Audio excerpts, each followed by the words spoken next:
మంత్రి శ్రీధర్ బాబు గారు మనతో పాటు ఉన్నారు.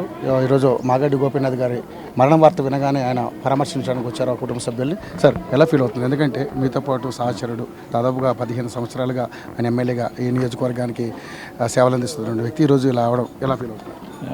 జూబ్లీహిల్స్ శాసనసభ్యులు మాగంటి గోపీనాథ్ గారు మాకు చాలా సుపరిచితులు. మాకు ఒక బ్రదర్గా కూడా చిన్ననాటి నుంచి తెలుసు. ఒక మంచి మనిషిగా చాలా సున్నితంగా ప్రజా వ్యవహారాలకు సంబంధించిన అంశం విషయంలో ఎప్పుడు కూడా వారు ప్రజా సమస్యలను పరిష్కారం చేసే యోచనలు ఉండే ఒక ప్రజాప్రతినిధిగా ఉండేవారు. ఈరోజు వారు మన మధ్యలో లేకపోవడం చాలా దురదృష్టకరం.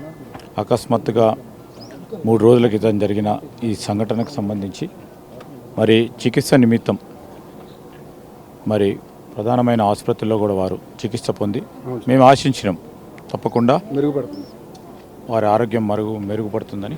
కానీ దురదృష్టవశాత్తు మన మధ్యలో లేకుండా పోయారు. వారికి ఆత్మకు శాంతి చేకూరాలని ఇప్పుడే వారి కుటుంబ సభ్యులను కూడా కలిసాము. ఎందుకంటే అందరు కూడా మాకు సుపరిచితులు. వారిని కూడా పరామర్శించడం జరిగింది. వారి చాలా దాదాపు 40 సంవత్సరాల నుంచి, ఎందుకంటే వారి చిన్న తమ్ముడు మాకు చాలా దగ్గర సన్నిహితుడు ఉండే, వారు కూడా మన మధ్యలో లేరు. ఆ విధంగా చిన్ననాటి నుంచి వారు నాకు సుపరిచితులు. ఆరోగ్యం కొద్దిగా క్షీణించిందని అప్పుడు చెప్పినప్పుడు ఈ విధంగా అవుతలేదు. ఎందుకంటే హాస్పిటల్ పోయినప్పుడు మ్యాసివ్ హార్ట్ స్ట్రాక్ వచ్చిందని చెప్పడం జరిగింది. Thank you. 3 పర్యాయాల పాటు పేద ప్రజల ఆశీర్వాదం, పేద ప్రజల కోసం పనిచేస్తూ అంచెలంచెలుగా ఎదిగి 3 సార్లు అంటే జూబ్లీస్ లాంటి ప్రాంతంలో ఇక్కడ స్లమ్స్ కూడా ఎక్కువ ఉంటాయి. స్లమ్స్లలో కూడా పేద ప్రజలు ప్రతి ఒక్కరిని గుర్తించి ఆ స్లమ్స్ని డెవలప్ చేసే విషయంలో కానీ, జూబ్లీస్ లాంటి ప్రాంతంలో అందరితో మంచిగా ఉండడం కానీ, పార్టీలకు అతీతంగా ఎప్పుడు కూడా ఎవరిని నొప్పియకుండా అందరితో మంచిగా ఉండే వ్యక్తి ఇవాళ మాగంటి గోపీనాథ్ గారు లేరంటే మాకు నమ్మలేకుండా ఉన్నాం.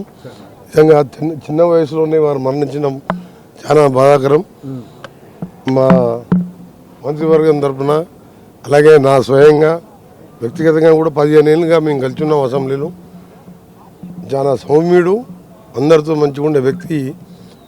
నిజంగా చాలా బాధాకరం. వాళ్ళు లేని లోటు తీర్చలేని ఆ కుటుంబానికి ధైర్యాన్ని ఇవ్వాలని, వాళ్ళ కుటుంబానికి వాళ్ళ తల్లిదండ్రులు కానీ వాళ్ళ పిల్లలు కానీ ధైర్యాన్ని ఇవ్వాలని ఆ భగవంతుని ప్రార్థిస్తూ వారి ఆత్మకు శాంతి కలగాలని భగవంతుని ప్రార్థిస్తున్నాం.